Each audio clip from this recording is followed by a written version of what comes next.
Yes, hello! Magandang araw! It's Monday. Ayan po, welcome sa aking kitchen. Ayan po, ako'y nagpiprepare na ng aking gagawing quick meal. Ayan, nag-slices na po ako ng mga ingredients tulad nito, yung mushrooms. At syempre, ayan na po lahat ang aking mga sangkap or ingredients. Ready na po yan. Nakalagay na rin po sa aking screen. At ang aking mga gulay ay nahugasan na po.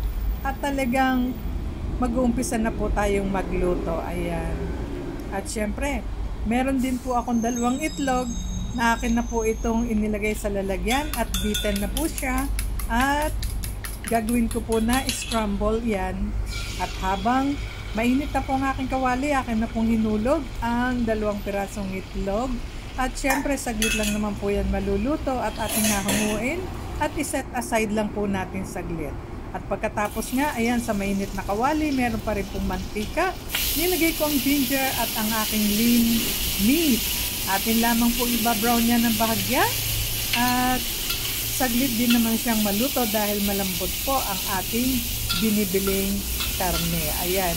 Nilagyan ko na rin po ng konting asin para mas malasa po ang ating karne. Ayan po, saglit lang naman yan. At atin na pong isusunod ang iba pang ingredients. Ayan, medyo brown na po siya. Okay lang kung wala na pong ganong mantika, hindi po natin kailangan maraming mantika. At ayan, inilagay ko na rin po yung parte ng Chinese cabbage at saka celery. At sa kabilang kala naman po, ako'y nagpapakulo na o kumulo na ang aking tubig. Nilagyan ko po yan ng oyster sauce, konting asin at saka seasoning. At akin pong tinakpan at hayaan ko pa rin pong kumulo.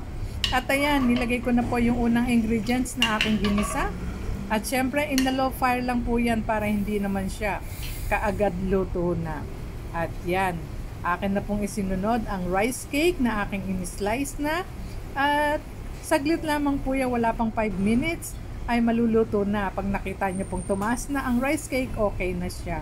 At ayan, akin nang nilagay ang mga gulay, ang aking Chinese cabbage, at may kasama pong lettuce at green onions. At syempre, hindi po natin makakalimutan na titikman ang ating niluluto para balance po ba naman ang ating mga seasoning. Ayan, konting-konting halo lang po.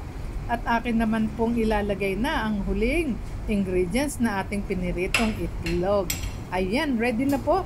At handang-handa na ang ating pananghalian para ngayong araw na ito. At syempre, napakasarap po at affordable.